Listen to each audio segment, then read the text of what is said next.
tous, bonjour et bienvenue. Vous êtes avec nous sur Studio Qualita. Nous sommes ensemble jusqu'à 10h ce matin. Nous allons essayer de retracer, de vous donner les derniers chiffres en matière de l'actualité du corona, mais aussi de donner la parole à des invités de la société civile. On va parler séquelles du coronavirus. On parlera avec une kinésiologue. On parlera également de la réouverture peut-être de l'espace aérien. En tout cas, nous parlerons avec de nombreuses personnes. Mais pour commencer, les chiffres tout de suite. 295 personnes sont décédées du virus. 2407 personnes sont malades, c'est-à-dire qu'elles portent en elles le virus de façon active. 21 personnes sont en réanimation. 15 050 personnes ont guéri. 330 étudiants et enseignants ont été diagnostiqués comme porteurs du coronavirus et 106 établissements ont été fermés. Des chiffres qui ont été donnés hier soir. Et le pays mène aussi une vaste campagne de dépistage afin de se prémunir d'une seconde vague d'infection.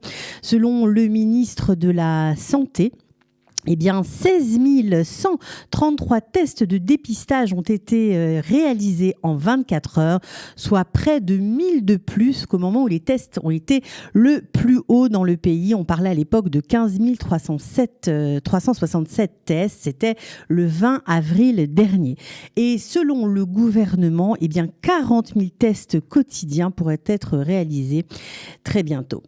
Le Premier ministre Benyamin Netanyahou et le directeur général du ministère de la Santé, Moshe Bar-Simentov, ont rappelé à la population l'importance de respecter les gestes barrières, le seul moyen de garantir la contagion à l'heure actuelle en l'absence de vaccin. Et selon les nouvelles directives du ministère de l'Éducation, il n'y aura pas de fête de fin d'année ni de cérémonie de remise de diplôme cette année. Les lignes directrices du ministère de l'Éducation, pas de grande fête de fin d'études, pas de location de théâtre ou de salle, mais seulement de petites fêtes en classe et sans parents. Pour les élèves de maternelle, les parents pourront suivre le spectacle de leurs enfants par Internet.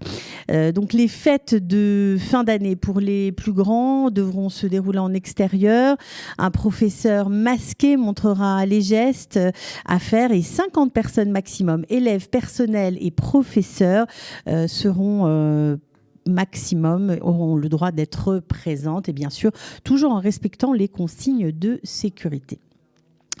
Dans le contexte alarmant des multiplications de cas de corona, la reprise des transports ferroviaires qui était prévue ce lundi a été décalée à mercredi. Le ministère des Transports compte sur une application de pré-réservation de billets en ligne, ce qui permettrait de surveiller le nombre de passagers potentiels et d'éviter la surpopulation dans les wagons. Il y aura plus de contrôleurs sur le quai et une limitation à 650 personnes par wagon.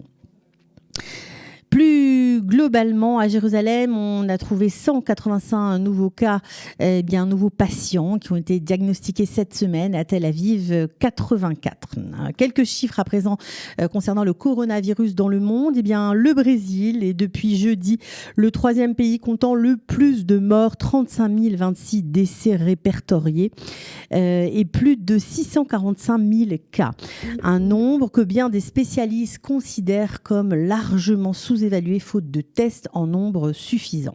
L'Organisation mondiale de la santé a publié vendredi de nouvelles directives concernant le port du masque qu'elle recommande désormais en cas de transmission généralisée et lorsqu'il est difficile de maintenir une distance physique, par exemple dans les transports publics, dans les magasins ou dans d'autres lieux fermés très fréquentés.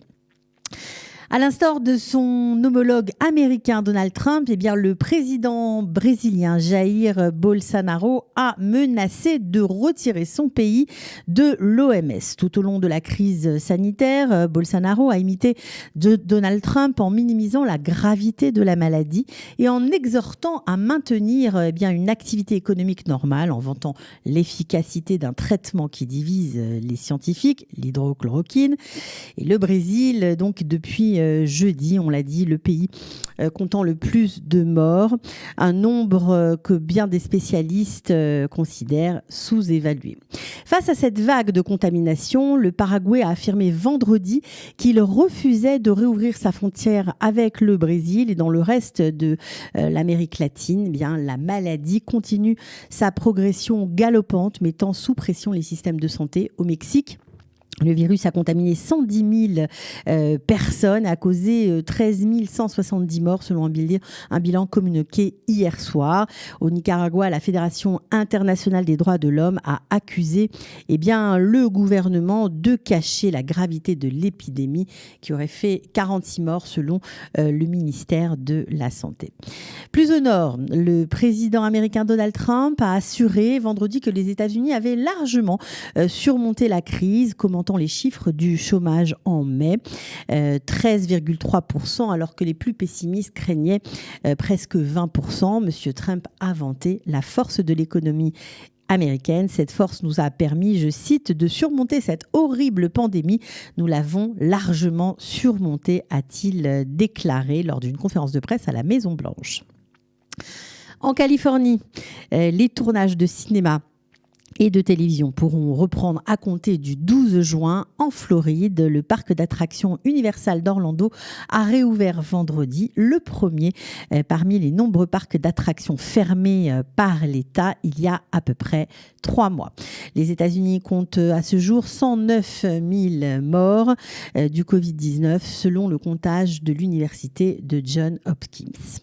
En Europe, où les mesures de déconfinement se multiplient, l'Irlande va procéder dès lundi à des allègements avec la réouverture de tous les commerces hors centres commerciaux en attendant la fin des restrictions de déplacement le 29 juin. De son côté, la Suisse a décidé vendredi de réouvrir plus tôt que prévu ses frontières avec tous les pays de l'Union européenne le 15 juin, une mesure réclamée par l'Italie dont la frontière avec son voisin dans les Alpes devait rester fermée au moins jusqu'au 6 juillet.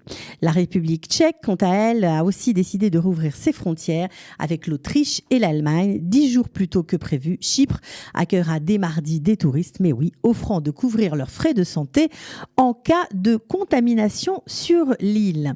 Et en France, à présent, le coronavirus en France, c'est l'application Stop Covid qui fait la une parce qu'elle passe le cap du million d'utilisateurs. L'épidémie sous contrôle. C'est exactement ce que les pouvoirs publics avaient envisagé. L'application qui a été très critiquée, on l'a dit sur cette antenne, par tous ceux qui craignent qu'elle n'ouvre la porte à une société sous surveillance, a été lancée depuis mardi dernier. Vendredi, elle était toujours en tête des téléchargements et l'application d'application en France, selon la société spécialisée App Annie. Et alors que les Français passent leur premier week-end sans restriction de circulation après la mise en œuvre de la phase 2 du déconfinement mardi 2 juin, les experts mandatés par le gouvernement ont estimé que l'épidémie était donc sous contrôle en France, même si le pays reste dans un état d'urgence sanitaire. Juste quelques chiffres pour terminer. 31 décès supplémentaires dus au Covid-19 ont été recensés dans les hôpitaux français au cours des dernières 24 heures, nous rapportait le site Santé publique France samedi soir. Et puis, depuis le début de l'épidémie, 29 142 personnes sont décédées en France. Retrouvez du dimanche au vendredi notre live quotidien spécial coronavirus. 3 heures de direct ininterrompu de 8h à 11h. Pour tout savoir sur l'actualité du virus en Israël, mené par Daniel Haïk, Olivier Granillic et Cathy Choucroune.